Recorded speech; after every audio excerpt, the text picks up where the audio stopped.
Fresh Morning.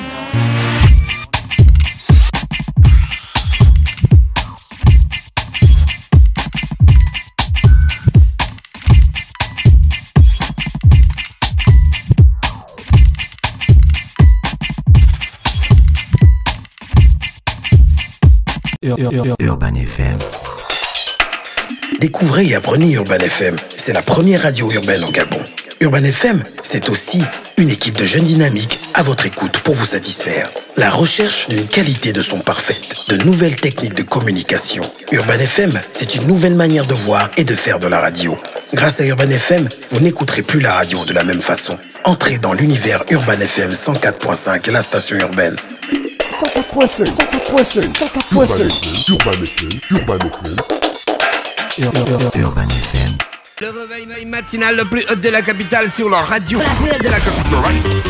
C'est reparti sur les 104.5 Urban FM, la station urbaine dans le Da Fresh Morning avec Mosler. Mosler, rebonjour. Rebonjour Da Fresh, rebonjour tout le monde. Ce matin, on reçoit M. Thierry Dargendieu-Combila. Oui, nous recevons M. Thierry Dargendieu-Combila, président de l'Union nationale des forgerons, UNAF, comme je l'ai dit tout à l'heure, porte-parole de Jean Ping, du moins l'un des porte-parole de Jean Ping durant l'élection présidentielle d'août 2016, rapporteur opposition au dialogue politique d'Angondje, mais également coprésident au niveau de la commission ad hoc du suivi et évaluation des actes du dialogue. Donc, et ce matin, il est là et dans le cadre de la commission de suivi et évaluation des actes du dialogue, parce qu'il faut savoir que c'est une commission qui avait été mise en place au lendemain du dialogue politique et qui avait pour vocation de faire le suivi et évaluation de tout ce qui pourrait être pris en termes de loi, en termes de décision, en rapport avec tout ce qui a été décidé par l'ensemble des parties prenantes du dialogue politique d'Angondje.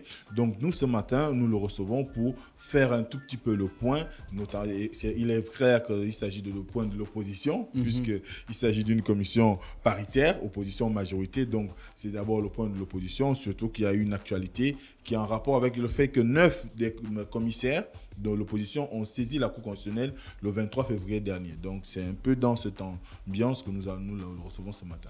Monsieur Combila, bonjour et merci d'avoir accepté notre invitation. Bien, bonjour. Alors Mosler, on t'écoute. Ouais, première question. Les 9 membres de l'opposition ont décidé de saisir la Cour constitutionnelle. Quel était l'objet de cette saisine? Pourquoi avoir décidé de saisir la Cour constitutionnelle? Vous savez, nous sommes un État organisé et la saisine de la Cour constitutionnelle fait partie des mécanismes institutionnels qui permettent aux acteurs politiques et même aux citoyens de demander l'arbitrage de la Cour constitutionnelle en cas de contentieux.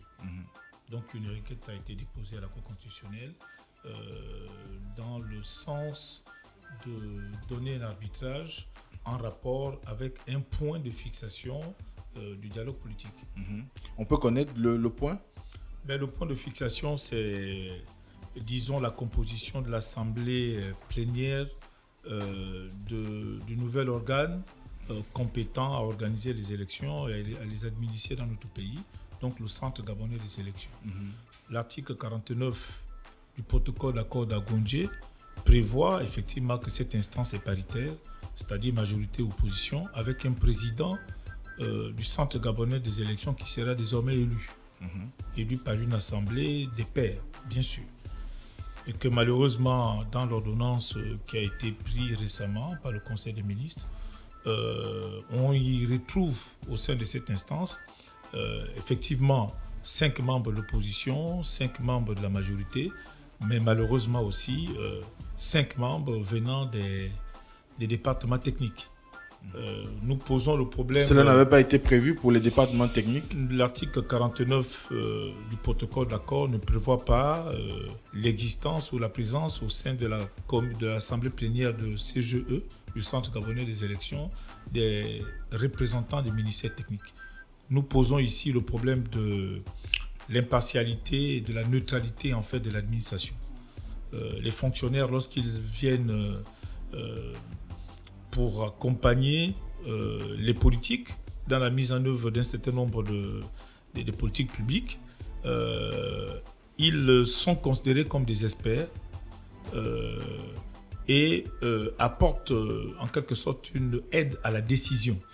Mais nous déplorons que ces fonctionnaires-là ont le pouvoir de prendre la parole et ont le pouvoir de participer au vote au sein de l'Assemblée plénière qui est composée essentiellement des politiques. Mais Monsieur Kombila, il y a quand même un problème aussi qui se pose lorsque vous engagez cette requête et que derrière, d'après ce qui se dit, d'après ce qu'on a pu lire ça et là, la commission ad hoc n'a toujours pas débuté réellement du moins n'a pas encore commencé son exercice. Est-ce que vous revêtez l'impérium qui vous permet d'engager cette procédure? Tout à fait. Les membres de la commission ad hoc ont été nommés le 27 octobre en Conseil des ministres. Ils sont donc couverts juridiquement par cette nomination officielle en Conseil des ministres. C'est un Conseil des ministres naturellement présidé par le chef de l'État, qui est quand même la plus haute instance du pays. Compte tenu donc les membres de la commission ne réagissent pas sans une couverture légale.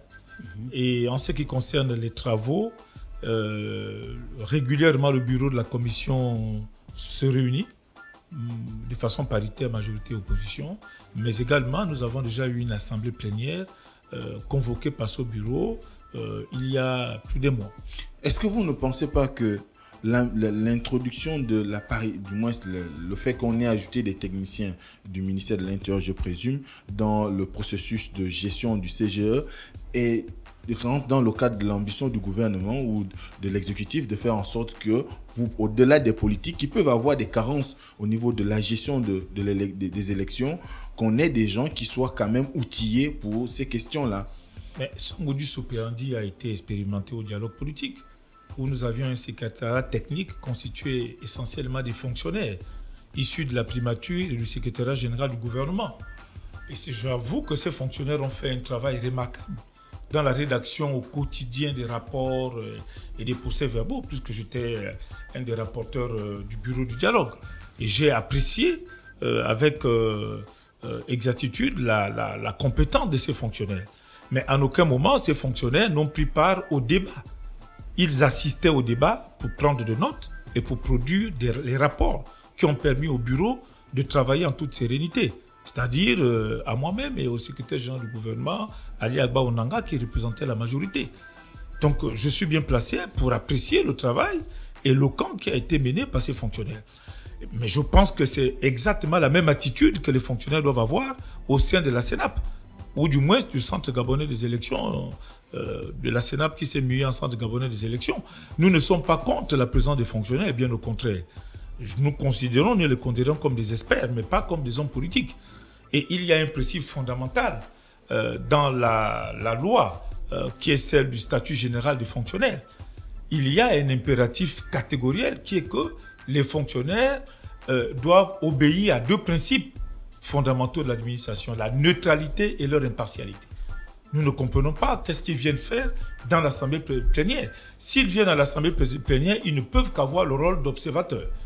Mais ils ne peuvent pas, en même temps que les acteurs politiques de la majorité de l'opposition, prendre parole et participer au vote sur les décisions d'une instance purement politique. Mais monsieur Kombila, quand même, est-ce que vous ne pensez pas qu'il peut s'agir d'un risque de laisser la question de la gestion des élections rien qu'aux mains des politiques, quand on sait que par le passé, ça a toujours été source de problèmes. Quand il s'agit par exemple, des délibérations. On a vu, par exemple, lors de l'élection présidentielle d'août 2016, comment les politiques se sont comportés lors de la délibération au niveau de la CENAP. Est-ce qu'aujourd'hui, laisser le soin uniquement aux acteurs politiques de gérer la question du processus électoral, du moins de l'organisation des élections, n'est pas un risque pour le Gabon? Il n'y a aucun risque, dans la mesure où le débat que vous soulevez a déjà eu lieu à Ngondji. Nous avions fait l'état des lieux de la situation de la CENAP à l'époque, où effectivement les techniciens qui étaient appelés à voter au sein de la CENAP ont constitué un véritable problème, dans la mesure où systématiquement ils s'alignaient de façon tout à fait naturelle derrière les décisions prises par le camp de la majorité. Et Agondji a voulu donc... Je crois que c'est pas là le fond réel de votre inquiétude. Mais tout à fait. Agondji a donc voulu corriger cette question en disant il vaut mieux une CENAP, un centre gabonais des élections paritaires, mais avec la différence que cette fois-ci, le président doit être élu. En cas de blocage sur les positions de fixation de deux camps, le président élu arbitre. C'est-à-dire qu'il permet de garantir le fonctionnement régulier du Centre gabonais des élections parce qu'il arbitre. Donc nous avons déjà un arbitre qui est le président élu du Centre gabonais des élections, élu par les deux camps, bien sûr, puisque c'est après appel à candidature, n'importe quel Gabonais qui n'est pas acteur politique, bien sûr, peut postuler à être président du Centre gabonais des élections. Il est élu par une assemblée plénière constituée de la majorité de l'opposition. Et c'est ce président qui doit arbitrer le débat. Nous n'avons pas besoin que les techniciens viennent pour s'immiscer sur des questions politiques. C'est pour cette raison d'ailleurs que la réforme a permis à ce que le président du Centre gabonais des élections ne soit plus nommé par la Cour constitutionnelle. Il est désormais élu. Donc, au-dessus de tout soupçon. Est-ce que c'est vraiment un problème de fond qui mérite qu'on saisisse la Cour constitutionnelle? Est-ce qu'il ne fallait pas aussi essayer de rentrer en concertation avec le gouvernement ou interpeller le gouvernement sur la question avant que d'initier la saisine? Nous aurions souhaité justement que, avant que les textes ne soient examinés par le gouvernement et pris en Conseil des ministres, que ces textes fassent d'abord le parcours qui est celui de rechercher l'avis du comité de suivi et bien sûr un avis. Parce que le comité de suivi ne peut pas se substituer à l'Assemblée nationale pour exercer le contrôle sur l'action du gouvernement. Ce que le comité de suivi peut donner, c'est un avis. Ce que le comité de suivi peut faire, c'est de faire des observations au gouvernement. Donc, ce qu'on peut appeler un avis de conformité. C'est-à-dire qu'il faut que les textes qui soient pris soient conformes avec le protocole d'accord d'Agoundji. Et constatant effectivement que le comité de suivi n'a pas été saisi sur les textes qui doivent impacter l'organisation des élections, il ne reste plus que la voie légale, celle de la Cour constitutionnelle, pour pouvoir regarder si la demande, si la requête est recevable.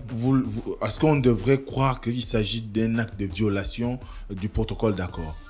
Il s'agit bien sûr d'un acte de violation du protocole d'accord, puisque l'article 49 du protocole d'accord pose le principe de la parité et que nous constatons malheureusement qu'il y a infiltration ou intrusion des fonctionnaires au sein du comité, au sein de la plénière du Centre gabonais des élections, alors que ce n'est pas prévu par l'accord d'Agoundji qui a été discuté et qui est un consensus national.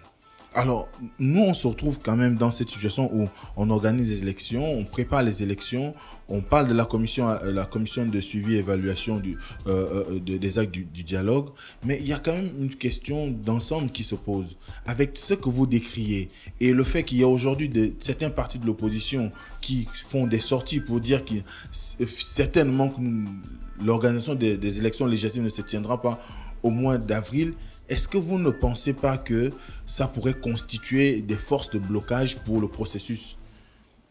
La participation aux élections est un acte de liberté. S'il y a des partis d'opposition qui refusent d'aller aux élections, libre à eux. Mais je crois que l'article 6 de la Constitution pose et définit clairement le rôle des partis politiques, c'est de concourir à l'expression du suffrage universel.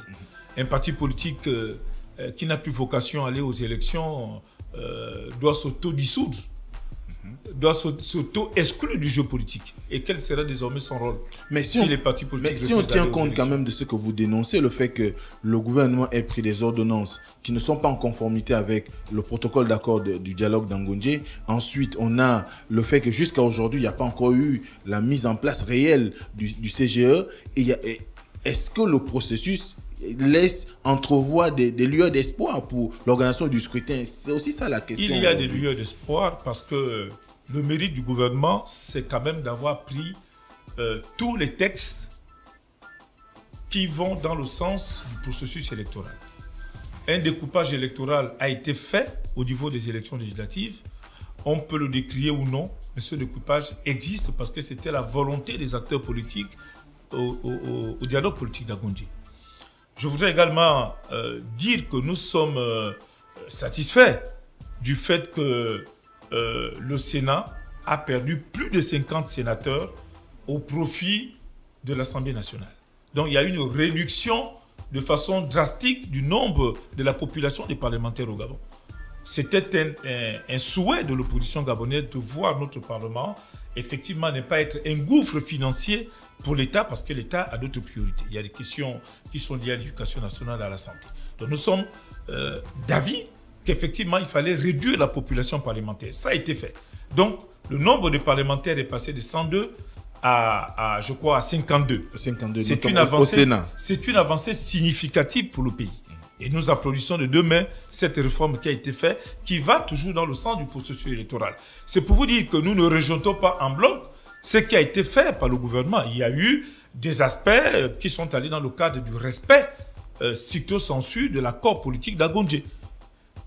Mais il y a un aspect que nous contestons qui est lié simplement au fonctionnement du Centre gabonais des élections qui va être mis en place parce qu'un texte a été pris dans le sens... Donc, dans ce cadre-là, le cadre législatif réglementaire de l'organisation des élections est prêt puisque nous avons tous les textes relatifs à l'organisation du processus électoral, ou du moins à l'amorce du processus électoral dans le pays. Donc sur ce plan, nous pensons que les élections peuvent être organisées dans les délais requis, c'est-à-dire d'ici le mois d'avril 2018.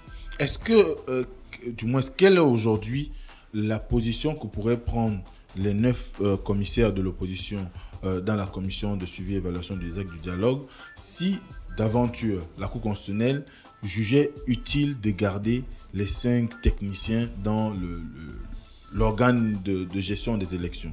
Il y a un mécanisme tout à fait particulier qui est, je crois, dans les dispositions d'un des articles dont je n'ai pas tout de suite souvenance, qui demande justement à des acteurs qui sont mécontents de saisir la facilitation internationale. Mais je pense que les problèmes du Gabon peuvent être réglés au Gabon par des Gabonais. Et je crois que recourir à l'heure actuelle à la facilitation internationale, ça veut dire saisir, par exemple, l'Union africaine, qui avait envoyé le professeur Debache être parmi les facilitateurs du dialogue politique. Nous n'avons pas besoin d'une mauvaise publicité de notre pays au moment où nous amorçons justement le processus de réconciliation. Je pense que ce n'est pas utile. Je fais partie de ceux qui pensent que ce n'est pas utile d'ameuter la communauté internationale alors que c'est une question qui peut être arbitrée et qui peut trouver une solution sur le plan national. Merci, parce qu'on ne peut pas avoir été un acteur du dialogue, c'est-à-dire un acteur de l'apaisement du climat politique et susciter des réactions qui peuvent compromettre une fois de plus l'avenir du pays. Nous pensons qu'il faut trouver une solution au Gabon et que les acteurs politiques de notre pays sont suffisamment majeurs pour discuter entre eux et de rechercher des consensus à chaque fois que des problèmes peuvent se poser dans le pays. C'est l'approche qui a été choisie de régler cette question. D'accord. Merci, M. Thierry Dargendé-Kombila. On est arrivé au terme de cet entretien de ce matin. Merci, Mosley.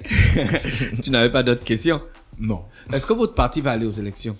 Oui. Vous avez combien de candidats? Je disais tout à l'heure que la vocation des partis politiques, et d'ailleurs la Constitution le dit clairement, c'est de participer au suffrage universel, de concourir à l'expression du suffrage universel.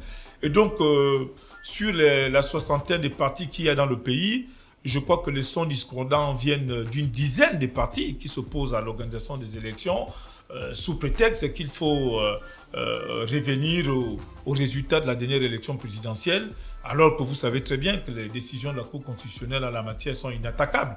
Donc nous pensons que ce serait faire diversion que de revenir au débat de l'élection présidentielle qui a été débattu à Gondje, dont les solutions ont été trouvées à Gondje. Donc il faut rester dans l'esprit de la recherche d'un consensus national sur des questions qui fâchent. Et donc, il est imparable. Le pays ne peut pas sombrer en l'absence d'une chambre introuvable à l'Assemblée nationale, dans la mesure où la Cour constitutionnelle a prolongé à 2 reprises le mandat des députés à l'Assemblée nationale.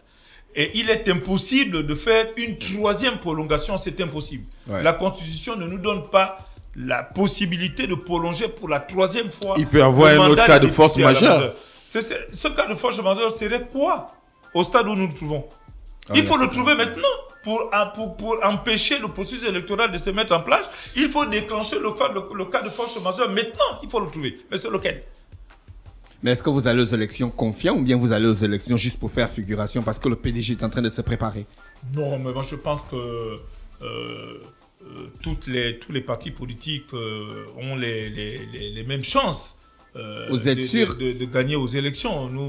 Nous pensons que les partis qui acceptent d'aller aux élections savent sur quoi reposent leurs forces. Et nous ne pouvons pas préjuger de ce que ce serait une participation pour le plaisir de participer.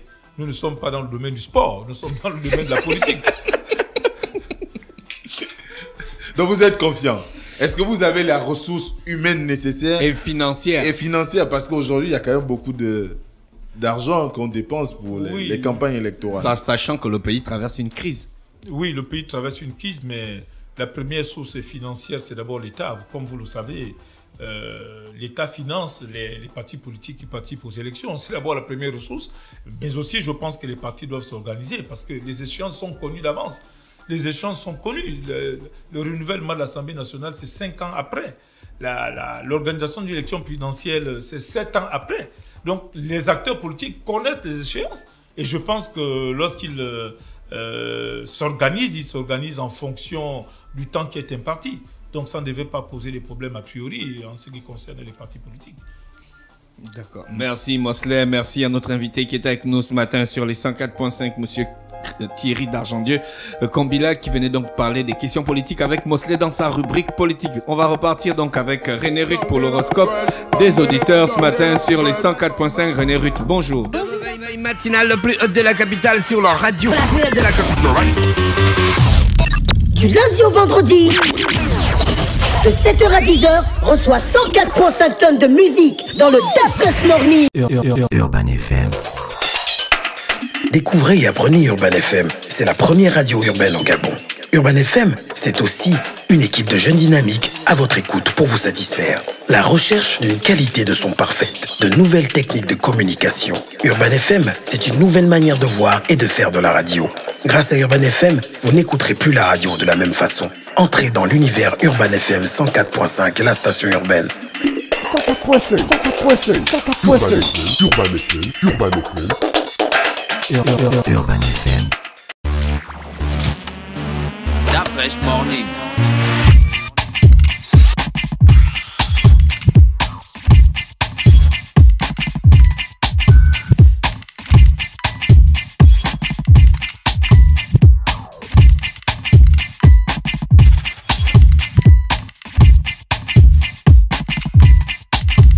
UrbanFM.fm